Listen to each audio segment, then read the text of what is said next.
Hello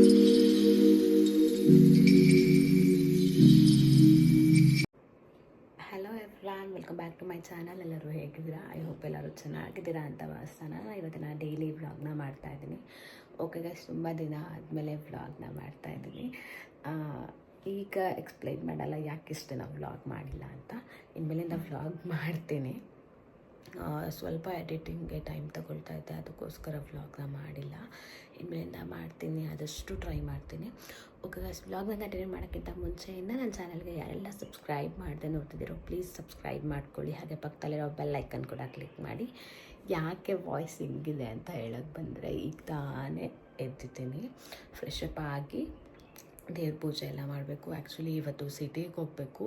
ಇನ್ನೊಂದು ಬಂದು ಇವತ್ತು ಪೌರ್ಣಮಿ, ತುಂಬ ವಿಶೇಷವಾದ ಏನೋ ಪೌರ್ಣಮಿ ಅಂತ ಹೇಳ್ತಿದ್ರು. ನೆನ್ನೆ ಸ್ಟಾರ್ಟ್ ಆಗಿರೋದು, ಇವತ್ತು ಮುಗಿಯುತ್ತಂತೆ ಬೆಳಗ್ಗೆ. ಅದಕ್ಕೋಸ್ಕರ ದೇವ್ರ ಪೂಜೆ ಎಲ್ಲ ಮಾಡಿ ಅಡುಗೆ ಮಾಡಿ ನಾನ್ ವೆಜ್ ಕೂಡ ಮಾಡಬೇಕು ಅಂತ ಹೇಳ್ತಿದ್ರು ನಮ್ಮ ಹಸ್ಬೆಂಡು.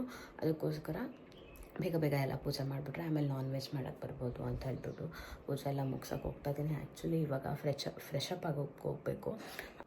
ಆ್ಯಕ್ಚುಲಿ ಇವತ್ತು ಬೆಳಗ್ಗೆ ಒಂದು ಅಡ್ವರ್ಟ್ ಆಯಿತು. ಯಾಕಂತ ಹೇಳಿದ್ರೆ, ನಾನು 5 o'clock ಎಲ್ಲ ದೇವ್ರ ಪೂಜೆ ಎಲ್ಲ ಮುಗಿಸ್ಬಿಡ್ಬೇಕು ಅಂತ ಅಂದ್ಕೊಂಡೆ. ಯಾಕೋ ಗೊತ್ತಿಲ್ಲ, ರಾತ್ರಿ ಫುಲ್ಲು ನೆಗೆಟಿವ್ ವೈಬ್ಸು. ಯಾಕಂತ ಗೊತ್ತಾಗ್ತಿಲ್ಲ, ತುಂಬ ನೆಗೆಟಿವ್ ವೈಬ್ಸು ಮತ್ತು ನೆಗೆಟಿವ್ ಥಾಟ್ಸು, ಒಂಥರ ಏನೋ ಒಂಥರ ಮೂಡಿ ಥರ.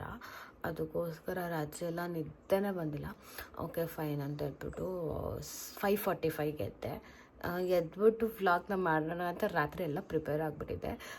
ಮೊಬೈಲೆಲ್ಲ ಚಾರ್ಜ್ ಹಾಕ್ಬಿಟ್ಟು ಎಲ್ಲ ಅಂದ್ಕೊಂಡಿದ್ದೆ. ಆದರೆ ಬೆಳಗ್ಗೆ ಎದ್ದ ತಕ್ಷಣ ನೆನಪೇ ಆಗಿಲ್ಲ. ಸರಿ ಆಯಿತು ಅಂತ ಹೇಳ್ಬಿಟ್ಟು ಹೋಗಿ ರಂಗೋಲಿ ಎಲ್ಲ ಬಿಡಿಸ್ಬಿಟ್ಟೆ. ಆಮೇಲೆ ನೆನಪಾಗ್ತಿತ್ತು ರಂಗೋಲಿ ಬಿಡಿಸ್ಬೇಕಿದ್ರೆ ವ್ಲಾಗ್ ಸ್ಟಾರ್ಟ್ ಮಾಡಬೇಕು ಅಂದ್ಕೊಂಡಿದ್ದೆ ತಾನೇ ಇವತ್ತು ಅಂತ.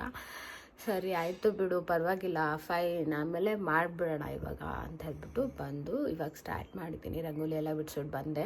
ಈಗ ಫ್ರೆಶ್ ಅಪ್ ಆಗ್ಬಿಟ್ಟು ಬಂದು ದೇವ್ರ ಮನೆಗೆ ಹೋಗಬೇಕು ಕ್ಲೀನ್ ಮಾಡೋಕ್ಕೆ. ಅದಕ್ಕೋಸ್ಕರ ಬಟ್ಟೆ ಎಲ್ಲ ಹುಡುಕ್ತಾ ಇದ್ದೀನಿ. ನಂದು ಒಂದು ದೊಡ್ಡ ಕೆಲಸ ಅಂದರೆ ಬಟ್ಟೆ ಹುಡುಕೋದು. ಯಾಕಂತ ಗೊತ್ತಿಲ್ಲ, ಹಳೆ ಇರುತ್ತೆ. ಮೀನ್ಸ್ ನಾನು ಡೈಲಿ ವೇರ್ಸ್ ಅಂತೂ ಹಾಕಿದ್ದೆ ನೋಡಿ ಬೇಜಾರಾಗ್ಬಿಟ್ಟಿದೆ. ಏನು ಮಾಡೋಕ್ಕಾಗಲ್ಲ. ಮತ್ತು ಡೈಲಿ ವೇರ್ಸ್ನ ಅಪ್ಡೇಟ್ ಮಾಡ್ಕೊಳ್ಳೋಕ್ಕಂತೂ ನನಗಂತೂ ಪೇಷನ್ಸು ಇಲ್ಲ. ನನಗೆ ಇನ್ವೆಸ್ಟ್ ಮಾಡೋಕ್ಕೆ ಇಂಟ್ರೆಸ್ಟು ಇಲ್ಲ. ಅಂದರೆ ಕ್ಯಾಶ್ ಅಂದರೆ ಎಲ್ಲಾದರೂ ಹೋಗೋಕ್ಕೆ ಬರೋಕ್ಕಂತೂ ನಾನು ಇನ್ವೆಸ್ಟ್ ಮಾಡ್ತೀನಿ.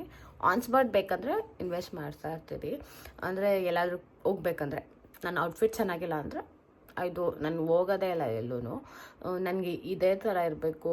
ಮತ್ತು ಇನ್ನೊಂದು ಏನಂದರೆ, ಒಂದ್ಸರಿ ಹಾಕಿದ ಡ್ರೆಸ್ನ ಇನ್ನೊಂದ್ಸರಿ ಹಾಕ್ಬೇಕಾದ್ರೆ ಏನೋ ಒಂಥರ ಫೀಲು. ಆದರೂ ಹಾಕೋತೀನಿ, ಹಂಗಂದರೆ ಹಾಕೊಂಡೇ ಏನಿಲ್ಲ, ಹಾಕೋತೀನಿ 2 times ಫಂಕ್ಷನ್ಸ್ಗೆ. ಫ್ರೆಂಡ್ಸು ಫ್ಯಾಮ್ಲಿಯವರು ಇನ್ಸ್ಟಾದಲ್ಲಿ ಪೋಸ್ಟ್ ಮಾಡಿಬಿಟ್ರೆ ಅಂತೂ ಮುಗೀತು, ಇನ್ನೆಲ್ಲೂ ಹಾಕ್ಕೊಡೋಗಲ್ಲ. ಅದು ನನಗೆ ಇಟ್ಟಿರ್ತೀನಿ. ಅದಕ್ಕೋಸ್ಕರ ಸ್ವಲ್ಪ ಅದನ್ನೆಲ್ಲ ಅವಾಯ್ಡ್ ಮಾಡಬೇಕು. ಸ್ವಲ್ಪ ಅಂದರೆ ಡೈಲಿ ವೇಸ್ಗೆ ಅಪ್ಡೇಟ್ ಮಾಡಬೇಕು. ಮೀನ್ಸ್ ರೀಫಿಲ್ ಮಾಡಬೇಕು. ಎಲ್ಲ ತೆಗ್ದಾಕಿ ಹೊಸದು ಒಂದಷ್ಟು ಅಂದರೆ ಫಿಲ್ ಮಾಡಬೇಕು. ಅದಕ್ಕೆ ನೋಡ್ತಾ ಇದೀನಿ. ಎಲ್ಲರೂ ಬೈತಾ ಇರ್ತಾರೆ, ಏನು ಹಾಕ್ಕೊಂಡಿದ್ದೆ ಹಾಕೋತೀಯ ವ್ಲಾಗ್ಸ್ಗೆ ಅಂತ. ಫೈನ್, ನನ್ನ ಬಟ್ಟೆ ನೋಡಿ ಯಾರಿಗೂ ಅಳಿತಾರೆ. ಆದರೆ ಆ್ಯಕ್ಚುಲಾಗಿ ಇವಾಗಿರೋ ಸಿಚುವೇಷನಲ್ಲಿ ಬಟ್ಟೆ ನೋಡಿಬಿಟ್ಟು ಅಳಿತಾರೆ ಅಂತ ಅನಿಸ್ಬಿಟ್ಟಿದೆ. ನೆನ್ನೆ ಒಂದು ಫಂಕ್ಷನ್ಗೆ ಹೋಗಿದ್ದೆ. ಆ್ಯಕ್ಚುಲಿ ನಾನು ಟ್ಯೂಸ್ಡೇ ಹೊತ್ತು ಸ್ಲಿಪ್ಪರ್ಸ್ ಹಾಕಲ್ಲ, ನರಸಿಂಹಸ್ವಾಮಿಗೆ ಮುಕ್ಕೊಂಡಿದ್ದೀನಿ, ಹಾಕ್ಕೊಳ್ಳಲ್ಲ ಅಂತ. ಒಂದು ಸ್ವಲ್ಪ ಲೈಫಲ್ಲಿ ಚೇಂಜಸ್ ಬೇಕು ಅಂತ ಅಂದ್ಕೊಂಡು ದೇವ್ರ ಮೇಲೆ ಭಾರ ಹಾಕಿ ಟ್ಯೂಸ್ಡೇ ಹೊತ್ತು ಚಪ್ಪಲ್ ಹಾಕಲ್ಲ ಅಂತ ಅಂದ್ಕೊಂಡಿದ್ದೀನಿ. ತುಂಬ ಜನ ಕ್ವೈರೀಸ್ ಅದಕ್ಕೆ ಯಾಕೆ ಹಾಕಲ್ಲ ಚಪ್ಪಲಿ ಅಂದರೆ ಗೊತ್ತಿಲ್ಲ ಇನ್ನು ತುಂಬ ಜನಕ್ಕೆ ಹಾಕಲ್ಲ ಅಂತ. ಅದಕ್ಕೋಸ್ಕರ ತುಂಬ ಜನ ಕೇಳ್ತಿದ್ರು. ಮತ್ತು ತುಂಬ ಜನ ನೋಡೋ ರೀತಿಯೇ ಬೇರೆ ಥರ ಇರುತ್ತೆ. ನಮ್ಮ ಚಪ್ಪಲಿ, ನಮ್ಮ ಬಟ್ಟೆ, ನಮ್ಮ ಬಿಹೇವಿಯರಿಂದ ಅಳಿಯೋದು ಓಕೆ ಫೈನ್, ಏನು ಪ್ರಾಬ್ಲಮ್ ಇಲ್ಲ. ಆದರೆ ಚಪ್ಪಲಿ ಬಟ್ಟೆಯಿಂದ ಅಳಿಯೋರನ್ನ ನಂಬಕ್ಕೆ ಹೋಗಬೇಡಿ. ಓಕೆ ಗೈಸ್, ತುಂಬ ಮಾತಾಡ್ಬಿಟ್ಟೆ ಅನಿಸುತ್ತೆ. ಓಕೆ, ಈಗ ಬಟ್ಟೆ ಎಲ್ಲ ಎತ್ಕೊಂಡು ಫ್ರೆಶ್ ಅಪ್ ಆಗಿ ದೇವ್ರ ಪೂಜೆ ಮಾಡೋಣ ಬನ್ನಿ. ನೋಡಿ, ಇಷ್ಟು ಔಟ್ಫಿಟ್ಸ್ ಇದೆ, ಆದರೂ ಹಾಕ್ಕೊಳಕ್ಕೆ ಬಟ್ಟೆ ಇಲ್ಲ ನನಗೆ. ಏನು ಮಾಡೋದು ಗೊತ್ತಾಗ್ತಾಯಿಲ್ಲ ಗೈಸ್. ಅಂದರೆ ಇಷ್ಟರಲ್ಲೂ ನನ್ನ ಡೈಲಿ ವೇರ್ ಪ್ಯಾಂಟ್ಸಿದು, daily wear tops, T shirts ಎಲ್ಲ ಇಲ್ಲಿದೆ. ಇದು ಎಲ್ಲಾದರೂ ಫಂಕ್ಷನ್ಸ್ ಅಂದರೆ ಇದೆಲ್ಲ ಹೊರಗಡೆ ಎಲ್ಲಾದರೂ ವರ್ಕ್ ಹೋದರೆ ಒಂದಷ್ಟು ಫಂಕ್ಷನ್ಸ್ಗೆಲ್ಲ ಹೋದರೆ ಹಾಕ್ಕೊಳ್ಳೋದು. ನೋಡ್ತಾ ಇದ್ದೀನಿ, ನಂಗೆ ಒಂದು ಸಿಗೋದೆ ಬಟ್ಟೆ ಇದಂದರೆ ಏನೋ ಒಂಥರ ಇಷ್ಟ. ಕಾರ್ಡ್ ಸೆಟ್ಟು ಆರಾಮಾಗಿರುತ್ತೆ, ಅಂದರೆ ಫೀಲಿಂಗ್ ಒಂಥರ ಕಂಫರ್ಟ್ ಥರ ಇರುತ್ತೆ. ಅದಕ್ಕೋಸ್ಕರ ಇದನ್ನೇ ಹಾಕೋಬಿಡೋದು ಕೆಲಸ ಜಾಸ್ತಿ ಇರೋದು. ಆ್ಯಕ್ಚುಲಿ ಈ ಸ್ಕರ್ಟ್ನ ಆನ್ಲೈನಿಂದ ಬುಕ್ ಮಾಡ್ಕೊಂಡಿದ್ದೆ. ಏನು ಸಖತ್ತಾಗಿದೆ ಕ್ವಾಲಿಟಿ, ಅಂದರೆ ಒಂಥರ ಏನೋ ಸೂಪರಾಗಿದೆ. ಆಲ್ಮೋಸ್ಟ್ ಏನಿಲ್ಲ ಅಂದರೆ ಒಂದು 200 ರುಪೀಸ್ ಇರ್ಬೋದು ಅಷ್ಟೇ ಅಪ್ಪ. ಅದಕ್ಕೆ ಏನು ಸಕ್ಕತ್ತಾಗಿರೋ ಪ್ರಾಡಕ್ಟ್ ಕೊಟ್ಟಿದ್ದಾರೆ ಅಂದರೆ ನೋಡ್ತಾ ಇರ್ಬೋದು. ನನಗೆ ಅದು ಸಖತ್ ಇಷ್ಟ ಆಯಿತು. ಮಸ್ತಾಗಿ ಕಾಣಿಸುತ್ತೆ, ಒಂಥರ ಕ್ಲಾಸಿ ಆಗಿದೆ. ಯಾರಿಗಾದ್ರೂ ಇದ್ರಲ್ಲಿ ಲಿಂಕ್ ಬೇಕಿದ್ರೆ ನನಗೆ ಡಿ ಎಮ್ ಮಾಡಿ. ತುಂಬ ಜನ ನನ್ನ ಔಟ್ಫಿಟ್ಸ್ ಬಗ್ಗೆ ಇನ್ಸ್ಟಾಗ್ರಾಮಲ್ಲಿ ಡಿ ಎಮ್ ಮಾಡ್ತೀರಾ. ಒಂದಷ್ಟು ಔಟ್ಫಿಟ್ಸ್ನ ನಾನು ಅಂದರೆ ಆಫ್ಲೈನಲ್ಲಿ ತೊಗೋತೀನಿ. ನನಗೆ ನೋಡಿ ತೊಗೊಳೋದಂದರೆ ತುಂಬ ಇಷ್ಟ. ಆನ್ಲೈನಲ್ಲಿ ನಂಗೆ ಅಷ್ಟೊಂದು ಲೈಕ್ ಆಗೋಲ್ಲ, ಅದಕ್ಕೋಸ್ಕರ ಇದು ತುಂಬ ಚೆನ್ನಾಗಿದೆ. ಯಾರಿಗಾದ್ರೂ ಡೀಟೇಲ್ಸ್ ಬೇಕಿದ್ರೆ ನನಗೆ ಡಿ ಎಮ್ ಮಾಡಿ, ನಾನು ನಿಮಗೆ ಕಳಿಸ್ಕೊಡ್ತೀನಿ. ಇದಕ್ಕೆ ಒಂದು ಫಾರ್ಮಲ್ ಇಲ್ಲ, ಒಂಥರ ಇದೇ ಕ್ಲಾತಲ್ಲಿ ಒಂದು ಶರ್ಟ್ ತೊಗೊಂಡಿದ್ದೀನಿ, ಬ್ಲ್ಯಾಕು. ಸೂಪರಾಗುತ್ತೆ. ಔಟ್ಫಿಟ್ನ ಹಾಕಿ ಚೆಕ್ ಮಾಡಿದ್ಮೇಲೆ ನಿಮಗೆ ಅಪ್ಡೇಟ್ ಮಾಡ್ತೀನಿ. ಇಲ್ಲಿ ನೋಡ್ತಾ ಇರ್ಬೋದು, ನಾನು ಮುದ್ದು ಕಂದ ಮಲ್ಕೊಂಡಿದ್ದೆ. ಅವಳ ಡಿಸ್ಟರ್ಬ್ ಮಾಡೋದು ಬೇಡ, ಬನ್ನಿ ಬೇಗ ಫ್ರೆಶ್ ಅಪ್ ಆಗಿ ಪೂಜೆ ಮಾಡೋಣ. ನೋಡಿ ಗೈಸ್, ಈಗ ತಲೆಗೆ ಸ್ನಾನ ಮಾಡ್ಕೊಂಡು ಬಂದೆ. ಡೈಲಿ ತಲೆಗೆ ಸ್ನಾನ ಮಾಡಿ ಮಾಡಿ ಮಾಡಿ ಮಾಡಿ ಸಾಕಾಗ್ಬಿಡಿದೆ. ಮೊನ್ನೆ ಮಂಡೇ ಕಂಪಲ್ಸರಿ, ಟ್ಯೂಸ್ಡೇ ಈ ನಡುವೆ ಕಂಪಲ್ಸರಿ, ಇವತ್ತು ವೆಡ್ನೆಸ್ಡೇ ತಲೆಗೆ ಸ್ನಾನ ಮಾಡೋ ಅವಶ್ಯಕತೆ ಇರಲಿಲ್ಲ. ಅದೇ ಪೂಜೆ ಮಾಡೋ ಕಾರಣ ತಲೆಗೆ ಸ್ನಾನ ಮಾಡಲೇಬೇಕು. ಏನೇ ಆದರೂ ಅಷ್ಟೇ ತಲೆಗೆ ಸ್ನಾನ ಮಾಡಿಕೊಂಡೆ ನಾನು ಪೂಜೆ ಮಾಡೋಕ್ಕೆ ಹೋಗೋದು. ತಲೆಗೆ ಸ್ನಾನ ಎಲ್ಲ ಆಯಿತು. ಸ್ವಲ್ಪ ಸ್ಕಿನ್ ಕೇರ್ ಮಾಡಿಕೊಂಡು ಹಂಗೆ ಬಿಂದಿ ಎಲ್ಲ ಇಟ್ಕೊಂಡು ಚಲೋ. ತುಂಬ ಚೆನ್ನಾಗಿ ಕೇಳ್ತಾಯಿದ್ರು ಯಾವ್ದು ಮಾಯ್ಶ್ಚರೈಸರ್ ಯೂಸ್ ಮಾಡೋದು ಅಂತ. ಇದು ಒಂದು ಮಂತಿಂದ ಅಪ್ಡೇಟ್ ಮಾಡ್ಕೊಂಡಿದ್ದೀನಿ, ನಿಯಾನ್ ಅಂತ. ತುಂಬ ಚೆನ್ನಾಗಿದೆ. ಆಲ್ಮೋಸ್ಟ್ ನಾವು ಬ್ರೈಡ್ಸ್ ಕೂಡ ಯೂಸ್ ಮಾಡ್ಬೋದು, ತುಂಬ ಮೇಕಪ್ ಆರ್ಟಿಸ್ಟ್ ಯೂಸ್ ಮಾಡ್ತಾರೆ. ನಾನು ಹೇಳೋದು, ನಾವು ಬೇರೆಯವ್ರಿಗೆ ನಾವು ಅಷ್ಟು ಇನ್ವೆಸ್ಟ್ ಮಾಡ್ತೀವಿ ಅಂದಮೇಲೆ ನಮಗೂ ನಾವು ಇನ್ವೆಸ್ಟ್ ಮಾಡ್ಕೊಳ್ಳೋಕ್ಕೆ ರೆಡಿ ಇರಬೇಕು. ಯಾಕಂತ ಹೇಳಿದ್ರೆ ಫಸ್ಟು ನಾವು ಚೆನ್ನಾಗಿದ್ರೇ ಬೇರೆಯವ್ರಿಗೆ ಇದು ಮಾಡೋಕ್ಕಾಗೋದು. ಅದಕ್ಕೋಸ್ಕರ ಫಸ್ಟು ನಾವು ಚೆನ್ನಾಗಿರಬೇಕು. ಚೆನ್ನಾಗಿದೆ ಅಂದರೆ ಯಾವ ಥರ ಆಕ್ವಾ ಬ್ಲಾಸ್ಟ್ ಅಂತ ಬರುತ್ತೆ ಆ ಥರ, ಅಂದರೆ ಇದು ಆಕ್ವಾ ಬ್ಲಾಸ್ಟ್ ಮಿಯಾನಲ್ಲಿ ತುಂಬ ಚೆನ್ನಾಗಿದೆ. ಎಲ್ಲರೂ ಯೂಸ್ ಮಾಡ್ಬೋದು, ಎಲ್ಲ ಸ್ಕಿನ್ ಟೋನ್ಗೂ ಯೂಸ್ ಆಗುತ್ತೆ. ನೋಡ್ಬೋದು ಎಷ್ಟು ಚೆಂದ ಬ್ಲೆಂಡ್ ಆಗುತ್ತೆ ಮತ್ತು ತುಂಬ ಬೇಗ ಅಬ್ಸರ್ವ್ ಆಗುತ್ತೆ. ಆಲ್ಮೋಸ್ಟ್ ಏನಿಲ್ಲಾದರೂ ಒಂದು 12 hours ನಮ್ಮ ಸ್ಕಿನ್ನು ಮಾಯ್ಶ್ಚರ್ ಆಗೇ ಇರುತ್ತೆ. ಅಷ್ಟು ಚೆನ್ನಾಗಿದ್ದು. ಇದೊಂಥರ ವಾಟರ್ ಬೇಸು, ನನಗಂತೂ ಚೆಂದ ಸೆಟ್ ಆಗಿದೆ. ಹಾಗೆ ತುಂಬ ಜನ ಯಾವ ಸೋಪ್ ಯೂಸ್ ಮಾಡ್ತೀರಾ, ಯಾವ ಫೇಸ್ ವಾಶ್ ಯೂಸ್ ಮಾಡ್ತೀರಾ ಅಂತ ಕೇಳ್ತಾಯಿದ್ರು. ನಾನು ಫೇಸ್ ವಾಶ್ ಎಲ್ಲಿವರೆಗೂ ಯೂಸೇ ಮಾಡಿಲ್ಲ ಬಿಡಿ. ಎಲ್ಲಾದರೂ ಹೋದರೆ ನನಗೆ ಸಕ್ಕಂತ ಒಳ್ಳೆಯೋದು ಹಿಮಾಲಯ ಒಂದು ಫೇಸ್ ವಾಶ್ ಒಳ್ಳೆಯುತ್ತೆ. ಎಲ್ಲಾದರೂ ಹೋದರೆ ಈ ಸೋಪ್ ಸಿಗಲ್ವಲ್ಲ ನಮಗೆ ಬೇಕಾಗಿರೋದು, ಅದಕ್ಕೋಸ್ಕರ ಅದೊಂದು ಅಲೋವೆರಾದು ಫೇಸ್ ವಾಶ್ ಯೂಸ್ ಮಾಡ್ತೀನಿ. ಈಗ ಯೂಸ್ ಮಾಡ್ತಿರೋದು ಬಂದು ಗರ್ ಸೋಪು. ತುಂಬ ಚೆನ್ನಾಗಿದೆ, ತುಂಬ ಟ್ಯಾನ್ ಆಗಿಬಿಟ್ಟಿದೆ, ಅದಕ್ಕೋಸ್ಕರ ಗರ್ ಸೋಪ್ನ ಯೂಸ್ ಮಾಡ್ತಾಯಿದ್ದೀನಿ. ಯೂಸ್ ಮಾಡ್ಬೋದು, ಬಾಡಿಗೂ ಯೂಸ್ ಮಾಡ್ಬೋದು, ಫೇಸ್ಗೂ ಯೂಸ್ ಮಾಡ್ಬೋದು. ನಾನು ಎರಡಕ್ಕೂ ಕೂಡ ಯೂಸ್ ಮಾಡ್ತಾಯಿದ್ದೀನಿ. ಚೆನ್ನಾಗಿದೆ, ಚೆನ್ನಾಗಿ ರಿಸಲ್ಟ್ ಕೂಡ ಕೊಡ್ತದೆ. ಆಲ್ಮೋಸ್ಟ್ ಟ್ಯಾನೆಲ್ಲ ರಿಮೂವ್ ಆಗುತ್ತೆ.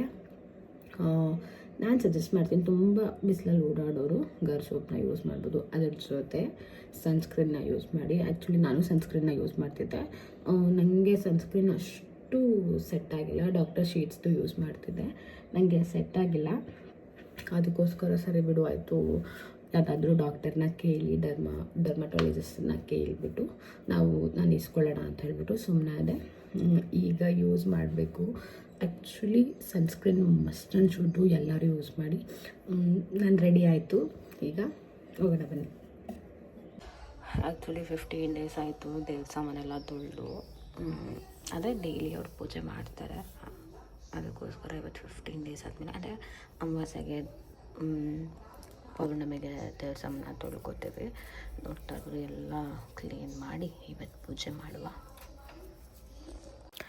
ಆ್ಯಕ್ಚುಲಿ ಹಂಗೆ ಮಾತಾಡ್ತಿದ್ದೆ.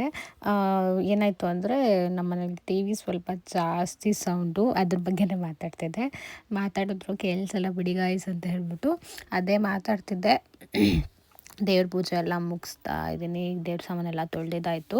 ಎಲ್ಲ ಮಾಡಿ ಮುಗಿಸಿ ತುಂಬ ಚೆನ್ನಾಗಾಯ್ತು ಪೂಜೆ ಅಂತೂ. ಅದಾಗಿದ್ದು ನೆಕ್ಸ್ಟ್ ಡೇ ಫುಲ್ಲು ಹುಷಾರಿಲ್ಲ. ಯಾಕಂತ ಗೊತ್ತಿಲ್ಲ, ಏನಾಯಿತು ಅಂತಲೇ ಗೊತ್ತಿಲ್ಲ, ಸಡನ್ನಾಗಿ ಹುಷಾರಿಲ್ಲ. ಇವತ್ತು ಇವತ್ತೇ ನಂಗೆ ಹುಷಾರಿಲ್ಲ. ಆದರೂ ವಾಯ್ಸ್ ಓವರ್ ಕೊಟ್ಬಿಡೋಣ, ವ್ಲಾಗ್ನ ಬೇಗ ಅಪ್ಲೋಡ್ ಮಾಡೋಣ ಅಂತ ಹೇಳ್ಬಿಟ್ಟು ವಾಯ್ಸ್ ಓವರ್ನ ಕೊಡ್ತಾಯಿದ್ದೀನಿ. ಈಗ ಸ್ವಲ್ಪ ಬೆಟರ್. ಸಂಜೆನೂ ಹಾಸ್ಪಿಟಲ್ ಹೋಗಬೇಕು. ಯಾಕಂತ ಗೊತ್ತಿಲ್ಲ, ಆಟೋಮೆಟಿಕ್ಕಾಗಿ ಚೆನ್ನಾಗೇ ಇರ್ತೀವಿ. ಅಂದರೆ ಲಾಸ್ಟ್ ಕ್ಲಿಪ್ಪಿಂಗಲ್ಲಿ ಹೇಳ್ದಂಗೆ ಸ್ವಲ್ಪ ನೆಗೆಟಿವ್ ವೈಬ್ಸ್ ಯಾಕೋ ಗೊತ್ತಿಲ್ಲ. ಪರವಾಗಿಲ್ಲ, ಪಾಸಿಟಿವ್ ವೈಬ್ಸ್ ಇಟ್ಕೊಂಡು ವ್ಲಾಗ್ನ ಕಂಟಿನ್ಯೂ ಮಾಡೋಣ. ನೋಡಿ ಗೈಸ್, ಎಲ್ಲ ಆಯಿತು. ಹೂವೆಲ್ಲ ಇಟ್ಟಿದ್ದಾಯಿತು. ಈಗ ಏನಿದ್ರು ದೀಪ ಹಚ್ಚಿ ಪೂಜೆ ಮಾಡೋದಷ್ಟೇ ಬಾಕಿ ಇರೋದು. ರಂಗೋಲಿ ಹಾಕಿದ್ದು ತೋರಿಸಿಲ್ಲ, ನೋಡ್ತಾ ಇರ್ಬೋದು ಎಷ್ಟು ಚೆಂದ ಬಂದಿದೆ ಅಂತ. ಕ್ಯೂಟಾಗಿ ಬಂದಿದೆ. ಈಚೆನೂ ತೋರಿಸ್ತೀನಿ ಬನ್ನಿ. ನೋಡಿ ಎಷ್ಟು ಚೆಂದ ಇದೆಯಲ್ಲ, ನನಗಂತೂ ಇಷ್ಟ ಆಯಿತು. ಆ್ಯಕ್ಚುಲಿ ರಾತ್ರಿನೇ ಎಲ್ಲ ತೊಳೆದಿದ್ದೆ, ಆದರೆ ರಾತ್ರಿ ಮಳೆ ಬಂದುಬಿಡ್ತು. ಅದಕ್ಕೋಸ್ಕರ ಮತ್ತೆ ಬೆಳಗ್ಗೆ ಎಲ್ಲ ತೊಳೆದು ಮತ್ತೆ ರಂಗೋಲಿ ಎಲ್ಲ ಬಿಟ್ಟು ಹೂವೆಲ್ಲ ಇಟ್ಟಿದ್ದೀನಿ.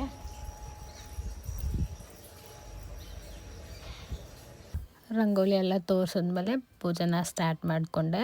ಹಾಗೆ ಯೋಚನೆ ಮಾಡ್ತಾ ಇದ್ದೆ, ನನ್ನ ಮಗಳು ಪೂಜೆ ಸ್ಟಾರ್ಟ್ ಮಾಡೋಷ್ಟರಲ್ಲಿ ಎಲ್ಲೇ ಇದ್ದರೂ ದೇವ್ರ ಮನೆ ಹತ್ರ ಬಂದುಬಿಡ್ತಾಳೆ. ಆ ಥರ ಅವಳು ಒಂಥರ ಟ್ರೆಡಿಷ್ನಲ್, ಅಂದರೆ ಏನಂತ ಗೊತ್ತಿಲ್ಲ, ಅವಳದೊಂದು ವೈಬು. ಪೂಜೆ ಮಾಡೋಕೆ ಸ್ಟಾರ್ಟ್ ಮಾಡಿದ ತಕ್ಷಣ ಯಾರಾದರೂ ಪೂಜೆ ಮಾಡ್ತಾ ಇರಲಿ, ಎಲ್ಲಾದರೂ ಮಾಡ್ತಿರಲಿ, ಯಾರ ಮನೆಗೆ ಹೋದರೂ ಅಷ್ಟೇ ಪೂಜೆ ಮಾಡೋಕೆ ಸ್ಟಾರ್ಟ್ ಮಾಡಿದ ತಕ್ಷಣ ಅವಳು ಓಡಿ ಬಂದುಬಿಡ್ತಾಳೆ. ಆ ಥರ ಒಂದು ಕ್ಯಾಟಗರಿ ಅವಳದು. ನಾನು ದೀಪ ಎಲ್ಲ ಹಚ್ಚಿ ಊದ್ಕಡ್ಡಿ ಎಲ್ಲ ಹಚ್ತಾ ಇದೆ. ಅಷ್ಟರಲ್ಲಿ ಬಂದ್ಲು ನೋಡ್ರಿ, ಡಿಸ್ಟರ್ಬ್ ಮಾಡೋಕ್ಕೆ. ಎದ್ದಿದ ತಕ್ಷಣ ಬೆಡ್ ಮೇಲಿಂದ ಹಂಗೆ ಎದ್ದು ಬರ್ತಾಯಿದ್ಲು. ಅದಕ್ಕೆ ಫ್ರೆಶ್ ಅಪ್ ಆಗಿ ಬಾ, ವಾಶ್ರೂಮ್ ಎಲ್ಲ ಹೋಗ್ಬಿಟ್ಟು ಬಾ ಅಂತ ಹೇಳಿದೆ. ಅಲ್ಲೇ ನಿಂತಿದ್ದಾಳೆ, ಎಲ್ಲ ಕವರ್ ಮಾಡ್ಕೋತಾ ಇರ್ತಾಳೆ, ನೋಡ್ತಾ ಇರ್ತಾಳೆ. ಏನು ಪೂಜೆ ಎಲ್ಲ ಮುಗಿಸಿದ್ಮೇಲೆ ನಮ್ಮ ಹಸ್ಬೆಂಡು ಮಟನ್ ತೊಗೊಬಂದರು. ತುಂಬ ದಿನದಿಂದ ಅಂದ್ಕೊತಿದ್ದೆ ಮಟನ್ ಸಾಂಬಾರು ತಿನ್ನಬೇಕು ಮಾಡಿ ಅಂದ್ಬಿಟ್ಟು. ಸರಿ ಆಯಿತು ತೊಗೊಬರ್ತೀನಿ ಮಾಡಮ್ಮ ಅಂತ ಹೇಳ್ಬಿಟ್ಟು ತೊಗೊಬಂದು ಕೊಟ್ಟರು. ನಾನು ಕೂಡ ಎಲ್ಲ ರೆಡಿ ಮಾಡ್ಕೊಂಡಿದ್ದೆ. ಅವ್ರು ಬರೋಷ್ಟರಲ್ಲಿ ಮಾಡಿ ಮುಗಿಸಿ ಮುದ್ದೆ ಮಾಡಿ ಮಟನ್ ಸಾಂಬಾರು ಮಾಡಿ ಚೆನ್ನಾಗಿ ಬ್ಯಾಟಿಂಗ್ ಮಾಡಿ ಸಿಟಿ ಕಡೆ ಹೊರಟೆ. ಔಟ್ಫಿಟ್ಟೆಲ್ಲ ಚೇಂಜ್ ಮಾಡಿಕೊಂಡೆ. ಮಮ್ಮಿ ಮನೇಲಿತ್ತು ಔಟ್ಫಿಟ್ಟು, ಅದಕ್ಕೋಸ್ಕರ ಚೇಂಜ್ ಎಲ್ಲ ಮಾಡಿಕೊಂಡು ಮೆಟ್ರೋಲ್ಲಿ ಹೋದೆ. ಇವತ್ತು ಒಂದು ಎಕ್ಸ್ಪೀರಿಯೆನ್ಸ್ ಆಯಿತು, ಗುಡ್ ಎಕ್ಸ್ಪೀರಿಯೆನ್ಸು. ಎಷ್ಟು ಇನ್ನೋಸೆನ್ಸ್ ಪೀಪಲ್ ಇರ್ತಾರೆ ಅಂದರೆ ಬಸ್ಸಲ್ಲಿ ಎಲ್ಲಾದರೂ ಅಷ್ಟೇ. ನನಗೆ ಫಸ್ಟ್ ಟೈಮ್ ಆ ಥರ ಪರ್ಸನ್ ಸಿಕ್ಕಿದ್ದು. ತುಂಬ ಒಳ್ಳೆ ಅಜ್ಜಿ ಅದು. ಎಷ್ಟು ಕ್ಯೂಟ್ ಅಂದರೆ ಅಪಾರ್ಟ್ಮೆಂಟ್ಸ್ ಎಲ್ಲ ನೋಡಿದ್ರೆ ಇದೇನು ಮಗ, ಇಲ್ಲಿ ಹೆಂಗಿರ್ತಾರೆ ಜನ, ಹೆಂಗೆ ಹೋಗಬೇಕು, ನಾವೆಲ್ಲ ಹೋದರೆ ಸೇರಿಸ್ಕೋತಾರ ಅಂತೆಲ್ಲ ಕ್ವಶನ್ಸ್ ಕೇಳ್ತಾಯಿದ್ರು. ತುಂಬ ಕ್ಯೂಟ್ ಅಂತ ಅನಿಸ್ತು. ನನಗೇನೋ ಶೇರ್ ಮಾಡಬೇಕು ಅನಿಸ್ತು, ಮಾಡಿದೆ. ಅಲ್ಲೆಲ್ಲ ಮುಗಿಸ್ಕೊಬಂದ್ಮೇಲೆ ಸ್ವಲ್ಪ ಪ್ರಾಡಕ್ಟ್ಸ್ ತೊಗೋಬೇಕಿತ್ತು. ಎಲ್ಲ ಮುಗಿಸ್ಕೊಬಂದ್ಮೇಲೆ ನೀಲ್ ಆರ್ಟ್ ಕೂಡ ಹೋಗಿದೆ.